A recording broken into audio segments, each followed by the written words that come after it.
Hey everybody, I'm Ted from Tebex. In this tutorial I want to look at the Whitelist plugin for Rust. The plugin itself is fairly simple. It only has one permission, and with that permission you're allowed to join the server. Without, you're just not able to even connect. Even though the plugin itself is fairly simple, what it allows you to do, especially in combination with other plugins and Tebex, is quite powerful. First, we'll quickly set up the plugin.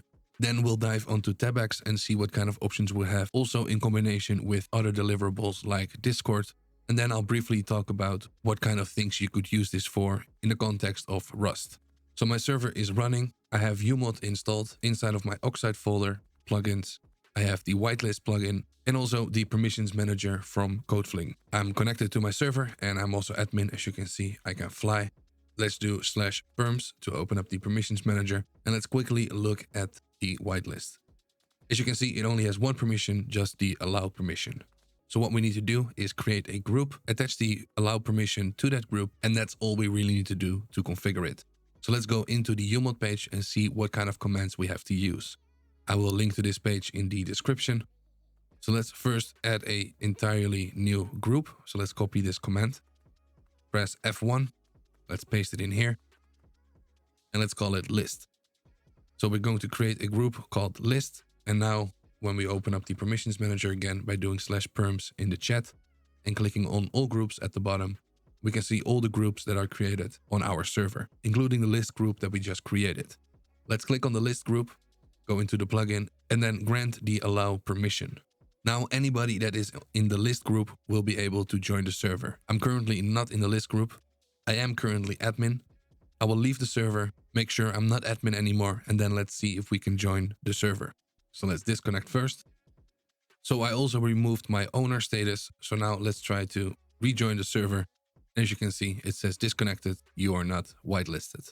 So looking at the documentation, we're going to add ourselves to the group, adding a player to an existing group. So let's copy the command, paste it in here. Let's change the command. So let's change the username to librarybird, which is my username, and our group name is called list. So oxide.usergroup add username and then the name of the group. I did get an error, but it says here, added to the group list. So now if we try to reconnect, as you can see, we are allowed to join. Now I'll cancel this because I don't need to for this example. Let's dive into Tebex. Let's see how we can set up the package to give access to the group and talk a little bit about what kind of things you can do with this setup. Before we dive into Tebex, make sure that if you want to follow along with this step, that you have your game server connected to Tebex. We already have a tutorial on our channel completely showing this process. So let's go into packages and let's create a new package. I gave my package a name, simple description, and I chose a category. I also set a price. Now you don't have to set a price. You can also make it claimable for free. In this way, you could still give them access to the server or a Discord role, etc., like we are doing in this example. You can see I have two deliverables, game server commands and Discord actions. I have these options because I have my game server and my Discord server connected to my Tebex store. We have tutorials for both these actions on the channel. So let's first of all add game server commands, select our server, and then let's add our first command. Now we should still have this copied. So oxide.usergroup add and then the username and then the name of the group. So this is going to be list, and then this needs to be a variable because we need to get the username from the player who was logged into our web store. So let's remove this. Let's do a open bracket. And you can see here we have the ID variable, and this does exactly what we need. I think there's one space too many, so make sure that we don't mess up the format. In the most basic form, this is all you have to do, but you could of course add more. Of course, we also have the Discord deliverables, so we can do add deliverable, Discord action. Then let's add a Discord action. When the package is purchased, we want to assign a role. I selected my Discord server. I only have one connected at the moment. And then we can select a role. So let's say, for example, the VIP role.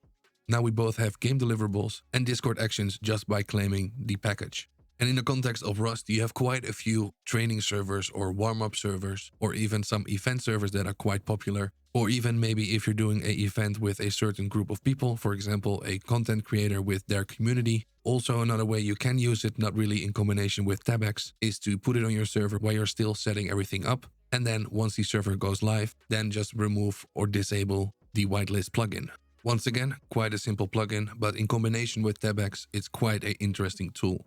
Hopefully this was helpful. If anything is unclear, you can always leave a comment down below.